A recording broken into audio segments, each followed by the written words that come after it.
Boa noite, meus irmãos, meus queridos amigos. Estamos iniciando mais um Evangelho no Lar, online, aqui na nossa querida União Espírita Porto Alegrense. Estamos retomando essa atividade e na noite de hoje estaremos conversando a respeito do capítulo que é Fora da Caridade não há salvação. Antes de iniciarmos a nossa live de hoje, é importante lembrar aos irmãos que, como estaremos fazendo preces e radiações e é um trabalho de evangelho no lar, né, nós lembramos aos queridos irmãos que podem, então, trazer a sua água, né, para aqui, para o ambiente em que estiverem, porque certamente essa água será fluidificada pelos amigos espirituais. E nesse momento em que estaremos não apenas em comunhão através do debate, do conhecimento, né, que vai nos propiciar, né, o nosso encontro de hoje, mas principalmente envolvidos pelas luzes e o amor do nosso querido Mestre Jesus. Então eu vou, antes de chamar os nossos amigos que estarão participando aqui na noite de hoje conosco, eu gostaria de colocar que no mês de setembro, mais especificamente no dia de 14 de setembro, que vai ser numa quarta-feira, estaremos realizando uma live aqui na União, no Instagram, né? E o tema vai ser o seguinte: consumo e espiritismo, como nossas escolhas afetam a sustentabilidade do planeta. Esse trabalho incrível vai ser realizado pela nossa querida Thaís do Nascimento no dia 14 de setembro, aqui no Instagram da União, numa quarta-feira. Então eu vou chamar os nossos amigos aqui para participar. Adicionei o Leandro. Vamos aguardar que eles deem um aceite. Oi, Vilmar. Oi, tudo bem? Tudo bem? Tudo. O Leandro entrou, mas entrou aí na... Agora sim, né? Tudo bom? Hoje foi rapidinho, né? Aprendi. Aprendeu, legal. Então tá, hoje nós estaremos num trio, né? Infelizmente a nossa querida Letícia, os meninos dela estão tendo um probleminha de saúde, uma chamada virose de criança, né? E a gente pede desde já, então, que os queridos amigos espirituais amparem a nossa querida Letícia e a sua família. Bem como a todos, né, que estão presentes aqui no nosso trabalhinho, que o nosso querido Mestre Jesus nos ampare nesse momento. Vamos iniciar, então, meus irmãos, o nosso trabalhinho de hoje. Fora da caridade não há salvação. O que é essa dita salvação? O que é a salvação?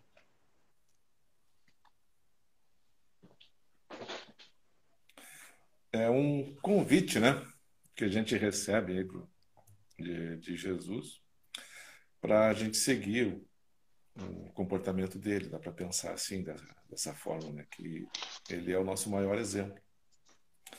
E esse capítulo que tu falaste, que a gente vai comentar hoje, né, ele está estrategicamente colocado no centro do nosso evangelho, no centro de massa, assim, no evangelho, mas também a gente pode dizer que é o cerne da doutrina, que é essa ideia, né, da caridade, não há salvação. É necessário que a gente tenha esse comportamento para nos melhorarmos. E quando Kardec escreveu, né, sobre as leis morais, ele indicou que essa vivência na benevolência, no auxílio ao próximo, né, seria uma condição para que os seres melhorassem ao longo do tempo, né? E se nós sejamos prestativos, né, para sermos caridosos, a gente tem que temos que ser prestativos. Essa seria uma ideia muito fixa que a gente tem quando a gente debate, a gente lê, a gente estuda a nossa bibliografia. E para ti, Vilmar? Eu acho que a gente pode começar assim, né, em relação a o que seria essa salvação, né? fazendo um paralelo com as outras concepções teológicas a respeito da salvação, né? A maior parte delas, né, elas entendem que existe apenas uma encarnação, apenas uma vida, né? Que de acordo, né, com o teu comportamento, com as tuas atitudes, né, com o teu modus vivendi, tu vais, né, conseguir a bem-aventurança ou tu vais para a danação, né, que seria, né, o inferninho, né? Ou tu vai para o céu ou tu vai para o inferno, né? Algumas entendem que após o desencarne, nem é desencarne, né? Após a morte, né? Às vezes pode ficar dormindo, ou tu pode ir para os campos elíseos, depende, né, de qual é a concepção, né, teológica que a gente está falando, mas a maioria delas entendem dessa forma. A doutrina espírita, ela vem trazer uma nova concepção em relação a isso, né, de que seria essa salvação. Primeiramente, né, colocando a ideia de que não existe só uma vida. Existem várias vidas, existe a reencarnação, existem muitas vidas que a gente já viveu e que a gente viverá. Então, e ela parte também de uma ideia de evolução, né? De tu nasces, né, um ser simples, né, ignorante, né, e vai chegar à possibilidade de ser um espírito puro. Isso já traz uma diferença realmente muito grande em relação à concepção de salvação, né? Antes dessa ideia do espiritismo, né, a gente poderia imaginar, e sem ter nenhuma medo de errar, de que na verdade a salvação seria um passe livre para o céu, né? Seria um ticket, né, para a gente poder entrar num trenzinho e ir para o céu. Seria mais ou menos isso. Só que a doutrina espírita vem e traz uma concepção completamente diferente em relação a isso. E talvez a frase dentro desse capítulo aí, de fora da caridade não há salvação, né, seria aquele item que também se chama fora da caridade não há salvação, que por sinal ele é escrito pelo apóstolo Paulo, né, que diz, eu vou pedir licença, é uma frasezinha bem curta, tá, que diz assim: essa divisa, a divisa é a caridade, né, é o facho celeste, a luminosa coluna que guia o homem no deserto da vida, encaminhando-o para a terra da promissão, né? Essa frase é muito bonita, muito legal, assim, super, além de ser poética, porque só o Paulo poderia ser tão profundo e poético, né? Ela diz muita coisa, né? Essa parte, quando ela fala nessa divisa, né, como a gente já falou, seria realmente a caridade, né? E essa parte do deserto da vida, né, seria uma análise que o Paulo fez em relação à questão do êxodo, né, lá do Velho Testamento, né, que é a saída do povo judeu, né, dos hebreus, né, do Egito, em busca da terra da promissão, né? Então a gente vê que a gente não pode, claro que o Paulo aí tem muitas entrelinhas, né? A gente não pode ficar também só nesse contexto histórico, que tem muito significado, até porque o povo hebreu, né, dentro do Velho Testamento tem a simbologia da humanidade inteira, né? Então, essa terra da promissão, ela deixa de ser um lugar específico e passa a ser um estado de espírito, né?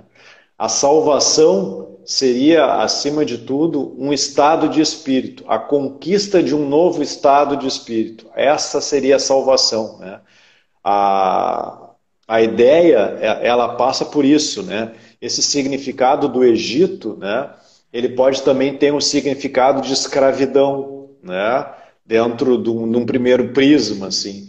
Mas se a gente olhar para dentro de um segundo prisma, né, essa escravidão seria, na verdade, a escravidão pelas nossas más paixões, né, pelos nossos maus hábitos, né, pelas nossas paixões, né, pelos nossos desequilíbrios, né. E a saída desse Egito, a saída dessas más paixões, seria, na verdade, para a gente conseguir chegar a esse estado de espírito mais elevado, né? Que é o nosso ponto, vamos dizer assim, de chegada, que seria ser um espírito puro, é essa transformação, né? A gente precisa perceber a necessidade de elevar o nosso estado de espírito para que a gente saia desse esquema que muitas vezes a gente repete nas encarnações, que é cria um débito, expia. Cria outro débito, expia. E não consegue se salvar, não consegue se elevar espiritualmente. Então a gente precisa quebrar essa trajetória, né? Cria débito, expia, cria débito, expia, cria débito, expia. Chega! Né? A gente precisa agora elevar o nosso estado de espírito, né, para alcançar essa verdadeira salvação, né, nesse estado de espírito, nessa conquista interior. Bem colocado ali pelo Vilmar, esse entendimento da salvação, né? Nesses textos tem muitas metáforas, muito simbolismo. Então, essa salvação seria, como colocaste, né, Vilmar, a libertação da escravidão da nossa própria consciência. Né? Porque buscando os prazeres, através de só exercitarmos o instinto, a gente vai ser muito egoísta, querendo só o nosso bem-estar.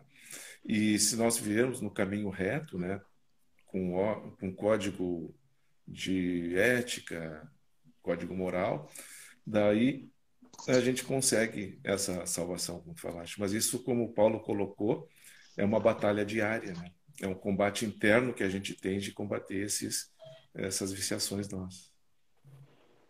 Exatamente, e nessa questão, assim, é preciso que, também dentro dessa frase, que tem o mundo inteiro, fora o resto, né, só dessa partezinha, né, é de que a gente precisa despertar para essa vida imortal, para essas sucessivas reencarnações que já tivemos e que teremos, né, e quando a gente começa a viver só essa vida de agora, né? Só esse momento, só essa encarnação, a gente se torna escravo, né?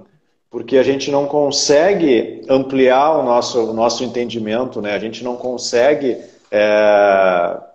perceber à frente, né? As consequências dos nossos atos, né?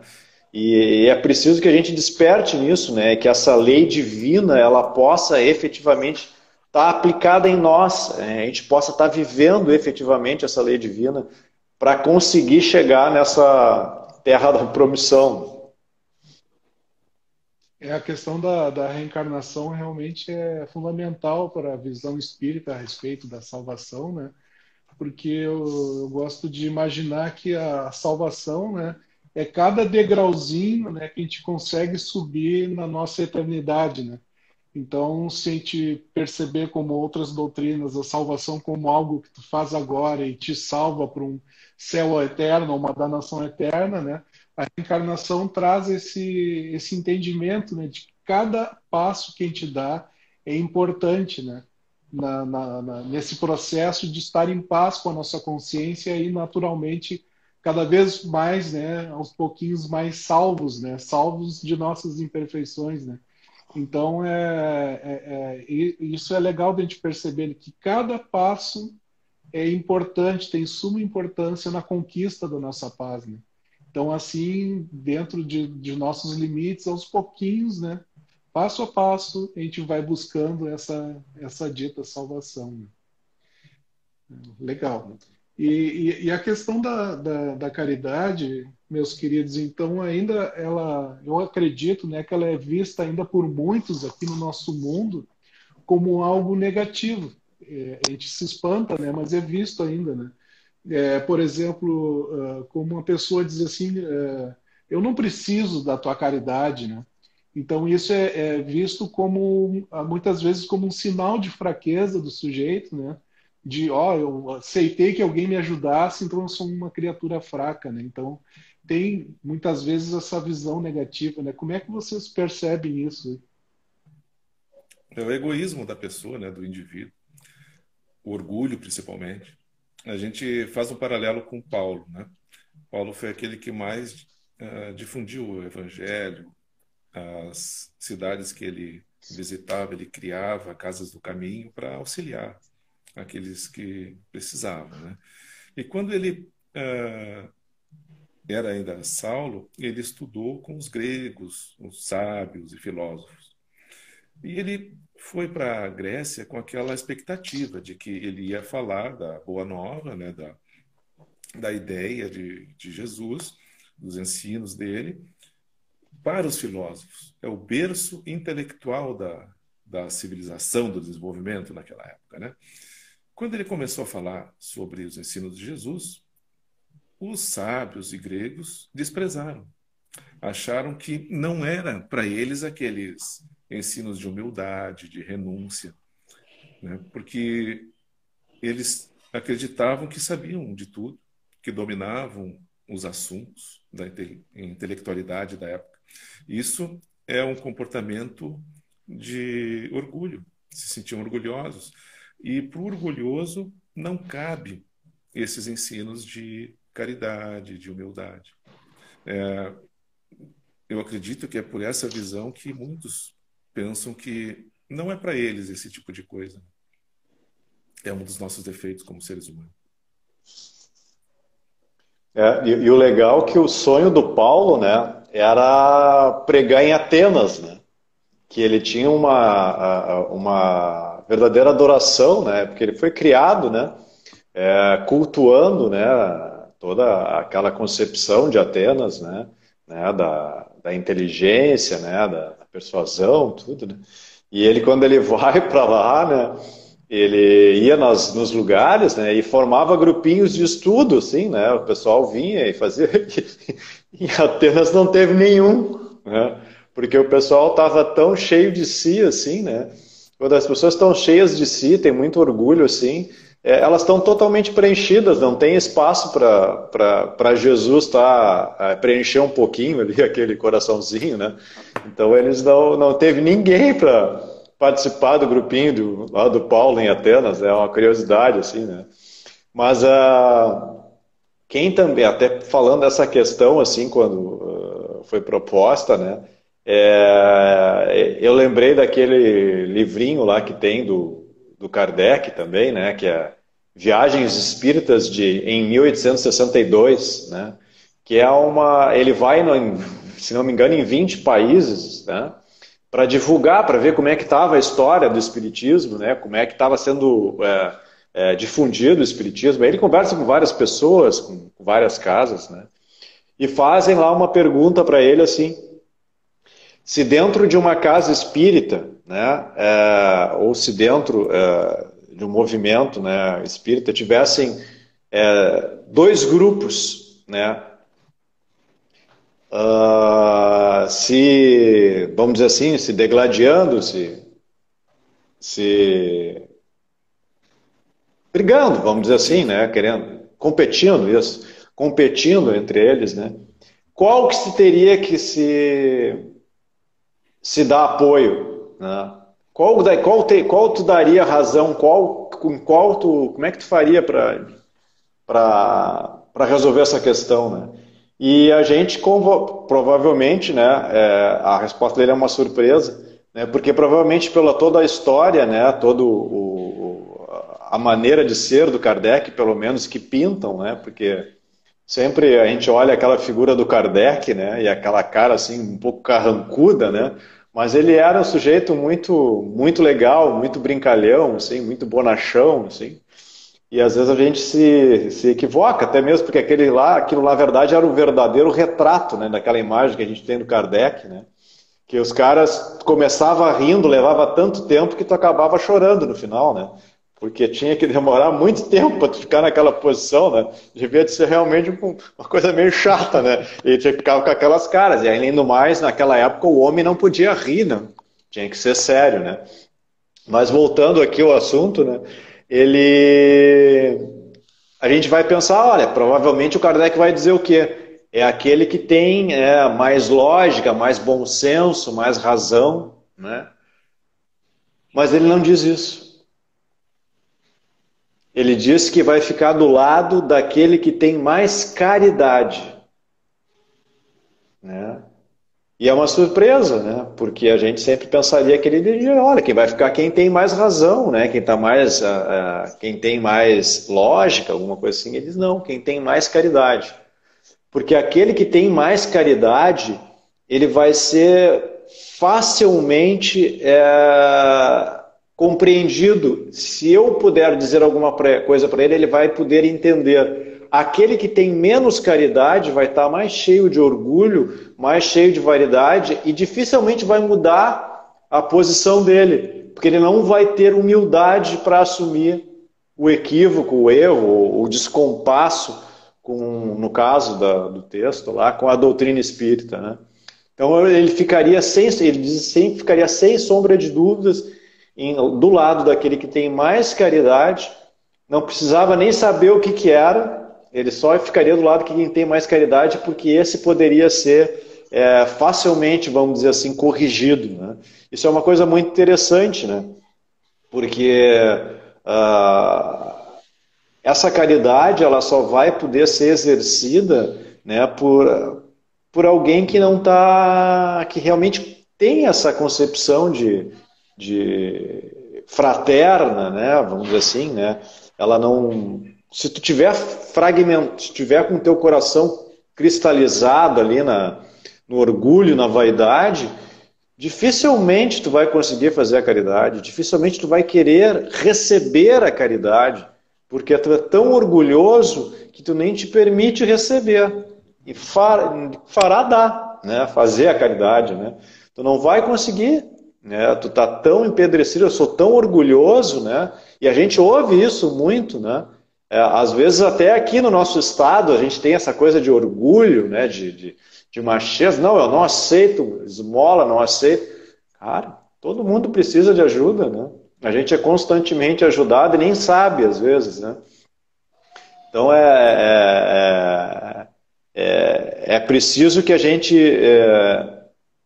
consiga, né, estar aberto a essa caridade, tanto para fazer como para receber. E se a gente estiver muito orgulhoso, a gente vai achar que a caridade é negativa mesmo, né? Que é uma coisa negativa, né? Mas a caridade sempre é bem-vinda, né? E é muito forte essa associação, como tu comentaste, da associação da caridade com a esmola, do bem material, mas não, se desfazer de alguma coisa está sendo caridoso. Mas não, né? A caridade principal é a moral. Ela está no sentimento, está no coração, né? A Joana de Ângeles tem uma expressão ali que ela coloca que a caridade não é dar, é dar-se, é fazer alguma coisa, algum ato com o coração, com o sentimento.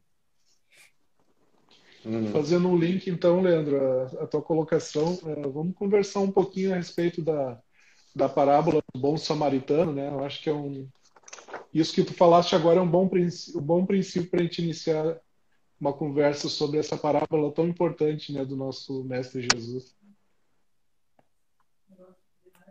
Quando a gente analisa, né, quando estuda o Evangelho, a gente costuma dizer, né, que para evangelizar alguém, nossos filhos, nossos netos, nós precisamos primeiro nos evangelizar, estudar, para depois transmitir para eles.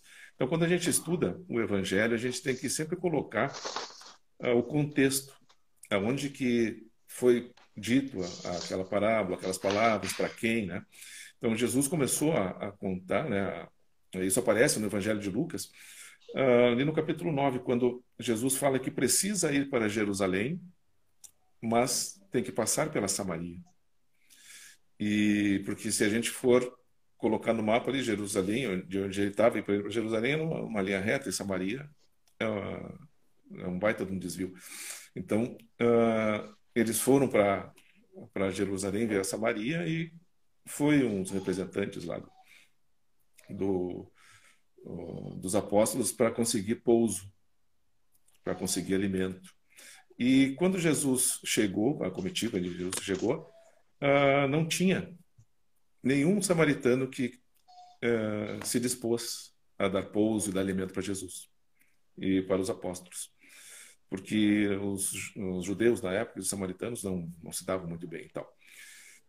E depois de várias caminhadas, vários tempo caminhando, chegaram a Jerusalém, sem pouso e sem comida. Seria natural, nos tempos de hoje, a gente pensar que os samaritanos não ajudaram Jesus, então condenar todo mundo, né? Mas não foi isso que aconteceu. Quando Jesus chegou lá, foi questionado por um doutor da lei lá, o que precisaria para ser salvo. E Jesus disse que, respondeu, né, com uma pergunta, o que diz a lei? E o doutor da lei disse que amar a Deus sobre todas as coisas, ao próximo sobre a si mesmo. E Jesus falou, então faz isso que será salvo. Mas daí o doutor da lei perguntou, mas quem é o meu próximo? Daí que Jesus contou a parábola do bom samaritano depois de ter passado pela Samaria e não ter sido ajudado, auxiliado pelos samaritanos. Então, só aí já tem uma boa de uma instrução, uma simbologia, né, do comportamento que deveríamos ter para não julgar, não. E quem auxiliou daí na parábola foi o samaritano, né? Ele que não quis nada em troca e auxiliou aquele indivíduo lá que estava com problema e tal. Então aí já tem um simbolismo que a gente começa analisando por aí. Uhum. Leandro, desculpe, eu acho que tá tocando, está me tocando o celular. Dentro dessa questão, assim, né, às vezes a gente, falando da questão da esmola, né, que o espírita ele é muito associado à caridade, né? O espírita sempre ele quando a gente fala em espírita, assim, a gente associa, né, a caridade como uma situação bem comum dentro do nosso dia a dia, né? Mas só que a gente não pode, de forma alguma, entender que essa caridade ela restringi-la até somente a questão material. Nossa, agora. Vocês estão ouvindo o celular da cá ou não? Não. Ah, tá. Então tranquilo. É porque ele está tocando, é um número desconhecido, né? A gente não pode ficar restringir a caridade material, né? Porque ela é apenas uma face da caridade, né? Talvez, como o Leandro estava mais ou menos dizendo, né? A caridade moral ela é muito mais difícil de ser feita. Não que a gente tenha que desprezar a caridade material, não, muito pelo contrário, ela é muito necessária, né?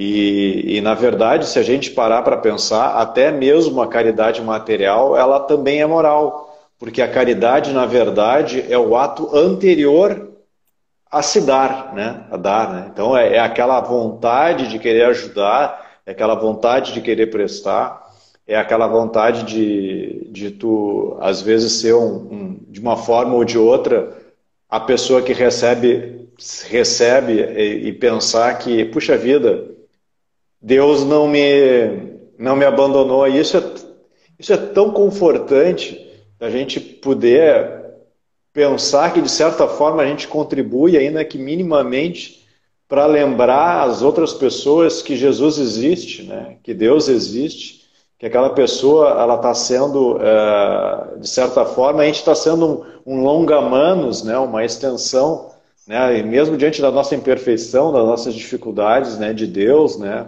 Da seara do Cristo, né? A gente está ali ajudando, né? Aquela pessoa, né? E isso faz com que, não que a gente receba alguma coisa, mas que aquela pessoa perceba que Deus, que Jesus, que os amigos espirituais não esqueceram dela, né? E isso é muito legal, né? Dentro de um contexto geral, né? Porque, na verdade, a caridade, né, ela é o amor em movimento, né? A gente precisa primeiro amar, né? A gente precisa externar esse amor, né? E isso é que vai ser a caridade. A caridade não é só aquela entrega específica, né? Né, de alguma coisa, ajuda a um amigo, né? É muito mais do que isso, né? A gente precisa, né, fazer caridade também, né? Além dessa questão material que é extremamente importante, mas também, né, buscar a empatia, a tolerância, né? Às vezes a gente está sendo caridoso só sem revidar, né? A gente também tem esse costume, é uma coisa que também é muito característica do nosso estado, né? Essa coisa de não levar desaforo para casa, né? Do nosso jeito de ser aqui, né? Que a gente precisa, às vezes, simplesmente calar, né? É uma caridade tremenda isso, né? Da gente calar, da gente de ser, ajudar as outras pessoas, às vezes só calando, né? Às vezes a gente sabe que às vezes talvez a gente não esteja sem a razão, né? Mas a gente vai estar fazendo essa caridade, né?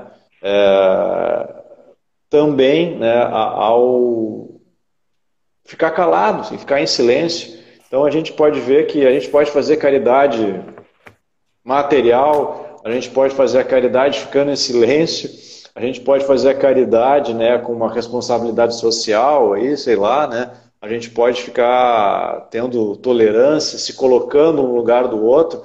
Então a gente está fazendo a caridade toda hora, a todo instante, em todo momento, né? Basta que a gente perceba isso, né? E aí a gente vai conseguir se tornar um pouquinho melhor, né? E vai fazer com que a gente consiga ajudar os outros de uma maneira mais eficaz também. Principalmente fazer a caridade desinteressada, né? Não querendo algo em troca. Ah, Porque isso é muitas vezes especial. o cara faz a caridade, mas pensando em alguma coisa. Ou então faz e depois cobra. Te lembra que eu fiz tal coisa lá? Agora tu vai me ajudar aqui. A caridade não tem peso, né, Leandro? Não tem peso. Quando a gente faz alguma coisa e tá pesado, é porque a gente já tem orgulho e tem vaidade, ou sei lá, alguma outra coisa, né? A caridade não tem peso nenhum, né? A gente faz porque quer, é bom, é gostoso, é maravilhoso, né? Não tem peso, não é sacrificante, né? Isso é fantástico, né?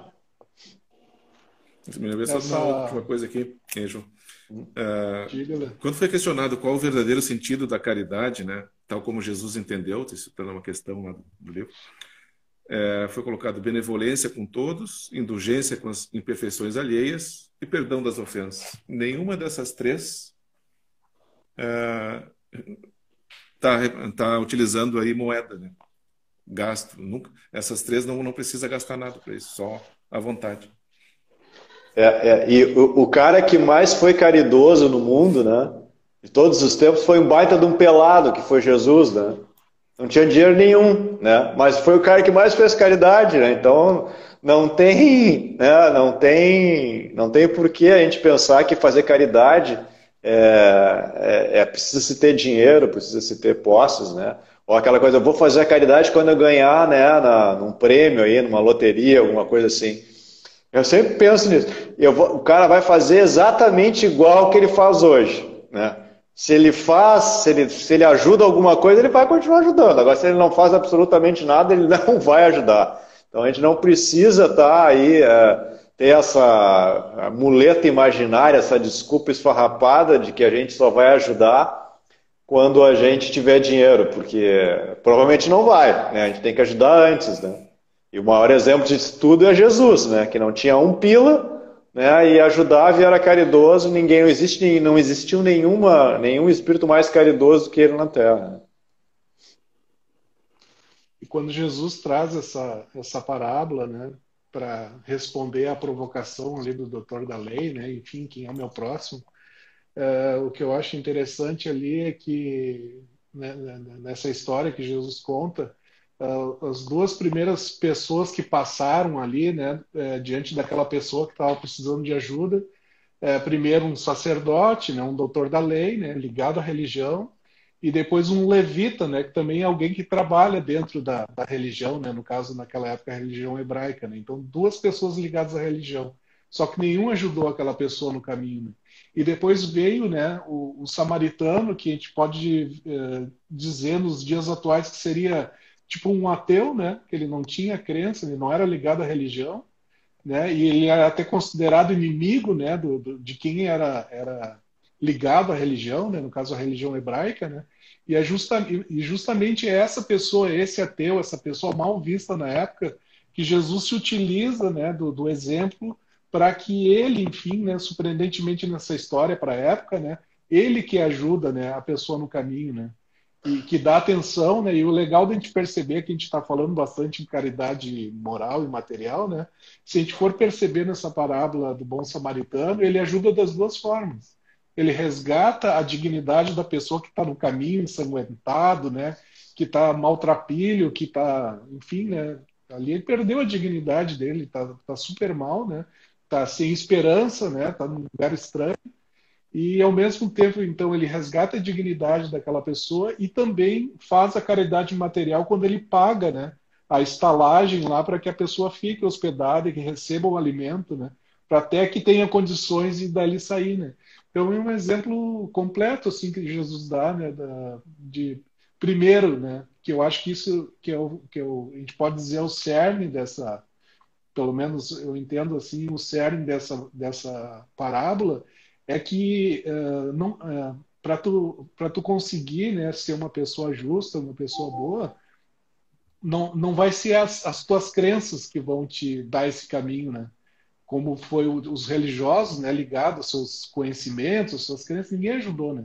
Então, isso é um recado para nós espíritas, né? Não é porque tu se diz espírita que tu vai ser uma pessoa boa, né? Ou uma pessoa que tenha conhecimento espírita que tu vai ser uma pessoa boa. Então, eu acho que essa parábola do bom samaritano nos diz assim, ó, não são tuas crenças que vai dar o norte para a tua salvação, já que a gente está falando aqui fora da caridade, não a salvação, né? Mas sim o bem que tu fizer às pessoas que estarão em contato contigo no dia a dia, no teu caminho, né?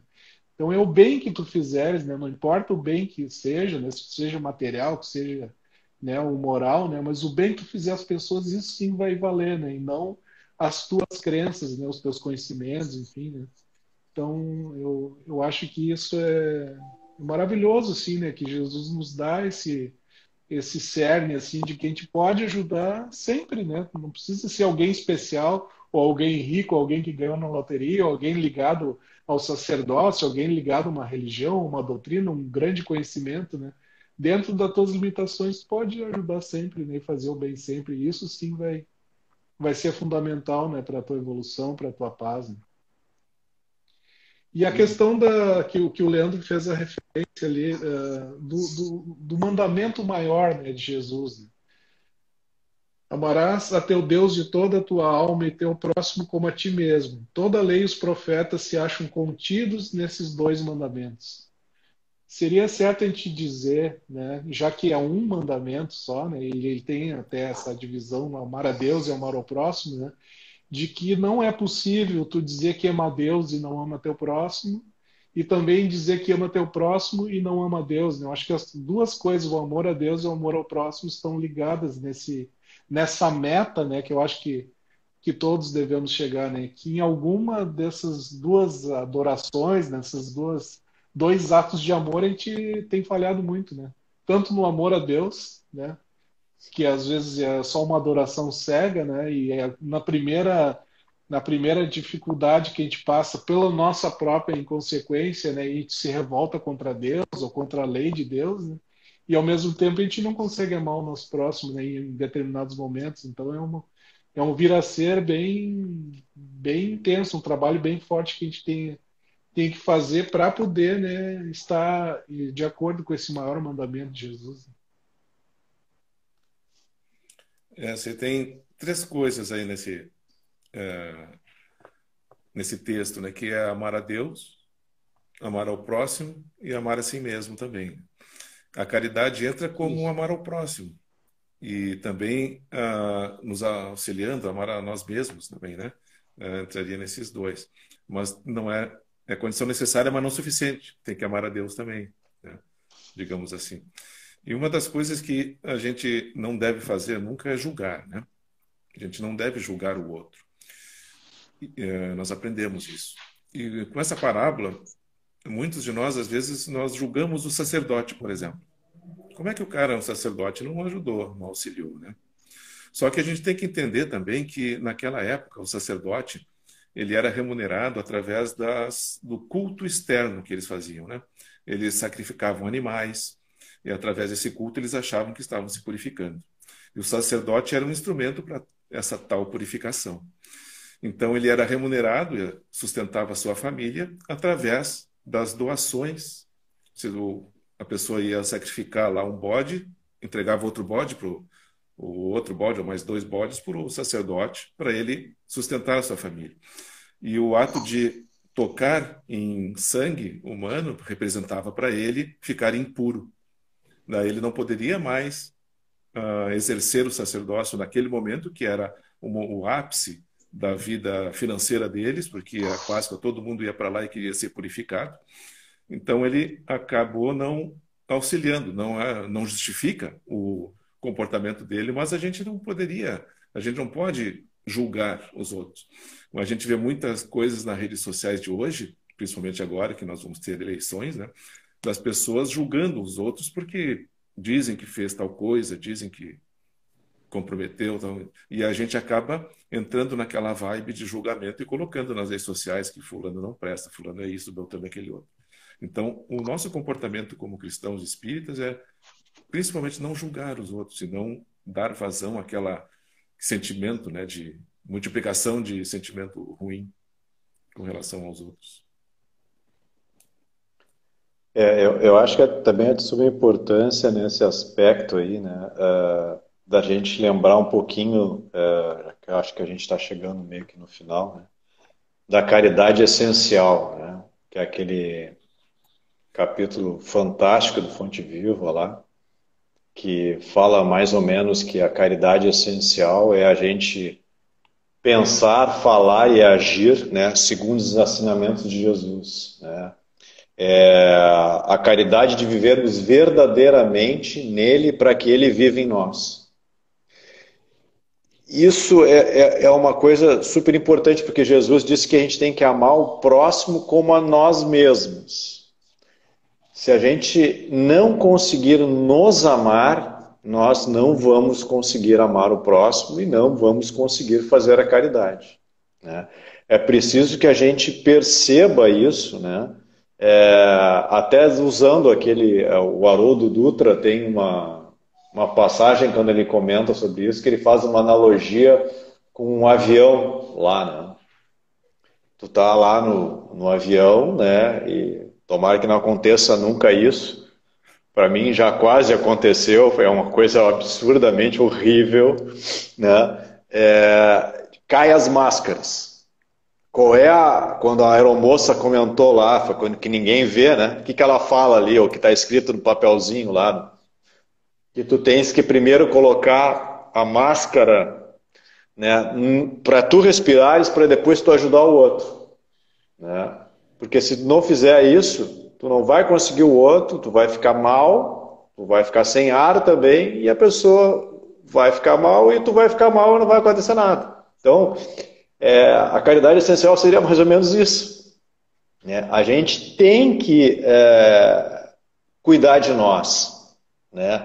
A gente tem que se amar, porque é preciso, se a gente não conseguir estar bem, a gente não vai conseguir ajudar ninguém. Então, ao invés se tu não te cuida, tu tá fazendo com que alguém tenha que te cuidar e tu não vai poder cuidar daquele que tu tinha que cuidar. Olha que coisa louca, né? A gente tem a obrigação de estar bem, né? A gente precisa estar bem, né? A gente precisa cuidar do nosso coração, né? Da gente perceber as nossas dificuldades, né? As nossas tristezas, quando a gente começa a ter aquelas tristezas, pô, mas o que é isso? O que está acontecendo? Eu tenho que ver, eu tenho que me cuidar, porque eu preciso estar bem. Jesus conta contigo. Deus conta contigo para que tu possas ajudar alguém, seja na tua família, no teu trabalho, na rua, alguém que te liga quando tu tá fazendo a tribuna, tá fazendo prece, que eu não sei quem é, né? Tu precisa.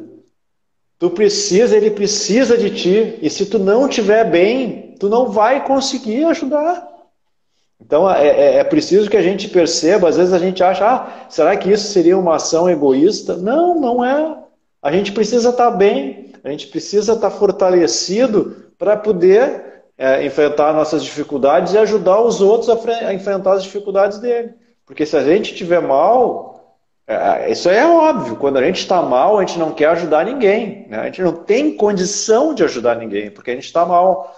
Então é preciso que a gente reveja isso internamente, né? A gente consiga perceber essas coisas, né? Para que a gente consiga efetivamente fazer mais a caridade. Quanto melhor internamente a gente estiver, quanto mais equilibrado, mais caridade a gente vai fazer. É a história da vidraça, né? O sol bate no vidro e irradia para dentro do ambiente a cor do vidro. Se tu tá mal, como tu falaste, tu vai irradiar para os outros algo não muito bom. Se tu tá bem, tu consegue transportar teu estado de espírito para os outros, né? Mais ou menos isso. Uhum. A caridade, né, é que nem um forno, né? Se ele tiver aquecido que ali com a lenha ali, né, ele vai irradiar. Se não tiver nada dentro ali, não irradia, né? Porque isso vai, quanto melhor tu tiver, mais oportunidades tu vai ter ainda para fazer a caridade, porque vai brotar, vai aparecer situações, né? Na rua que alguém caiu na tua frente. Por que caiu na frente? Porque tu está bem, porque Jesus precisa de ti, né? E tu vai estar lá para ajudar. Agora, se tu estiver mal, cara, não vai acontecer, né? Vai conseguir enxergar também as oportunidades que Também, surgem, né? né? Tu não vai estar olhando só para baixo, né? Tu vai estar olhando para o norte, né? Para frente. Mas o nosso tempo, infelizmente, está se esgotando. A gente ainda tem a segunda parte do nosso trabalho, a questão das irradiações, né? Nosso momento de irradiações. Eu acho que a gente deixa aqui o convite, né, para os nossos irmãos refletirem a respeito desse pensamento, né, do nosso querido Chico Xavier, que nos disse, né, que o bem que praticares em algum lugar é o teu advogado em toda parte, né? Então que a gente lembre que o amor, né, ele não é um sentimento único, né? Dentro desse guarda-chuva, vamos dizer assim, dentro desse guarda-chuva do amor estão várias virtudes que nós devemos trabalhar, né? De sermos mais tolerantes, né? De tentarmos ter uma vida com menos preconceitos, né? Tentar extirpar isso da nossa mente, né? De sermos mais benevolentes, de tentarmos perdoar os nossos irmãos, enfim, né? Tudo aquilo que o Evangelho de Jesus nos recomenda, né? Que todo esse trabalho que a gente fizer, né? Certamente vai nos deixar prontos, né, para essa verdade, né, da importância da caridade nas nossas vidas, tanto para o outro quanto para nós mesmos, né? Então, que o nosso querido Mestre Jesus nos auxilie nesse grande trabalho que nós devemos fazer e aos pouquinhos, né, subindo cada degrauzinho nessa escala evolutiva, que a gente possa buscar a nossa salvação, a nossa paz, né, a luz no nosso caminho. Então, vamos passar, meus queridos, para a segunda parte do nosso trabalhinho, para as nossas preces. Então, vamos orar. Antes de fazer a oração, eu queria só fazer uma leiturinha aqui junto uma mensagem. Fora da caridade, Okay. não há salvação, com esse nome. Seja onde estivermos, a caridade deve estar no sorriso do acolhimento, na palavra sadia e benevolente, na empatia. O mundo precisa da caridade, da alegria e de amor. Acolher o outro, onde quer que estejamos, é de grande responsabilidade, porque somos o exemplo vivo de Cristo. Amar e ser amado, como a oração de São Francisco, é acima de qualquer sentimento ser caridoso e empático com o outro. Então, Pai amado, de infinito amor e bondade, agradecemos muito esse momento que estamos reunidos, discutindo e conversando sobre o Evangelho de Jesus. E vamos agora mentalizar nosso mestre querido e pedir que abençoe a todos nós. Abençoe nossos irmãos, nossos parentes, nossos amigos. E que possamos,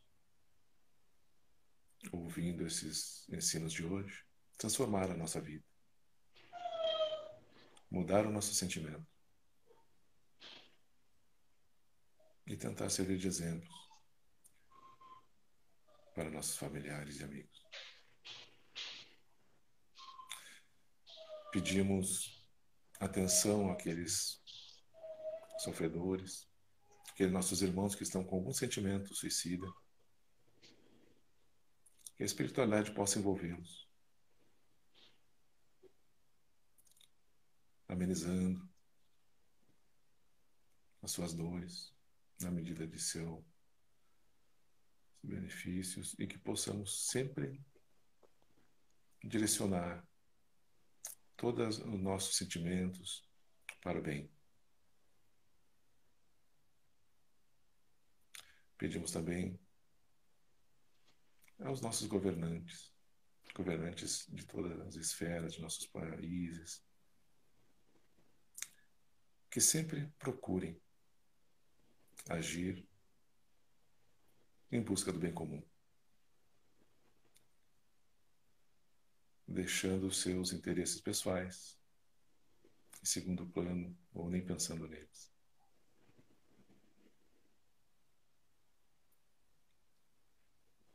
Pedimos também amparo aos idosos que estão afastados de suas famílias. Pedimos aos moradores de rua que sejam auxiliados pela comunidade. Por qualquer motivo estão afastados de suas famílias. Que a espiritualidade também auxilie. E que possam sair dessa condição.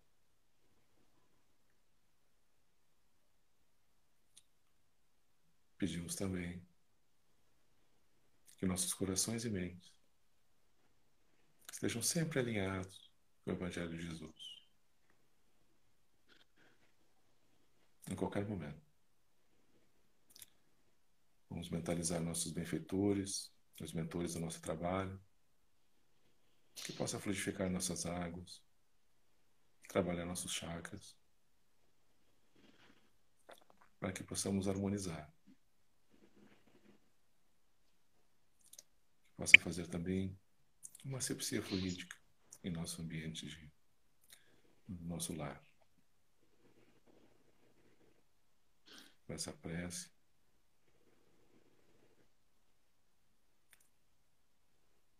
vamos para encerrar esse momento de reflexão e irradiação. Que assim seja.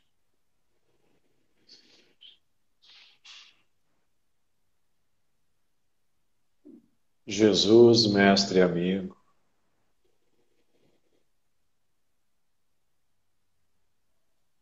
interpenetra o nosso coração, o inundando com teu amor, com a tua sabedoria, renovando, mestre, o nosso ânimo, para que possamos, Jesus,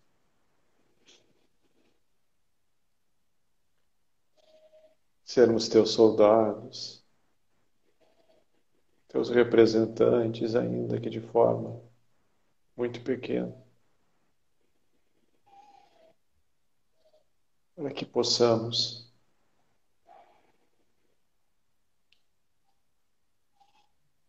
vivenciarmos cada vez mais o teu Evangelho.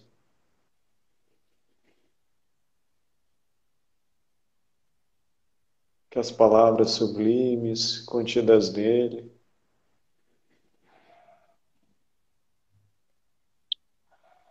possam fluir em nosso corpo, em nosso ser, para que possamos aprender, colocando teus ensinamentos na prática, no nosso dia a dia. Auxiliamos o Mestre, para que possamos, a cada dia que passa, nos desvencilharmos do nosso orgulho, da nossa vaidade, e podermos ocupar esse espaço com o teu amor, com a tua fraternidade. E que ela, Jesus, possa ser transmitida por todos nós, àqueles que mais amamos, àqueles que não amamos ainda, e todos aqueles, Jesus, que precisam do teu consolo. Ampara, Jesus, a todos nós, a que possamos entendermos não só com o nosso intelecto, mas com o nosso coração, esse tema tão importante da caridade, que inicia em nós e não tem nenhum limitador para ser estendido. Que tu possas, Mestre querido, permanecer em nossos lares, em nossos corações, e que possamos guardar a luz e a paz deste momento junto de nós. Muito obrigado, Mestre querido, por esse trabalhinho. Obrigado, Mestre, pela presença desses queridos amigos espirituais que estiveram conosco nesse dia, nessa hora, e que também possamos, Jesus, repetirmos esse trabalhinho maravilhoso que nos é permitido fazer. Fica conosco, doce amigo, muito obrigado, e damos por encerrado a nossa live de hoje. Permanece em nós, muito obrigado, e que assim seja. Que assim seja.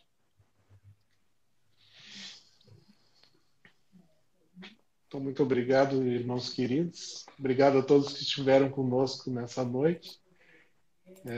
Lembrando que esse trabalhinho, para aqueles que não tiveram a oportunidade de assistir na íntegra ou que quiserem, né, divulgar, auxiliando assim a nossa casa, ele vai ficar gravado aqui no Instagram e nós vamos postar no YouTube da União também.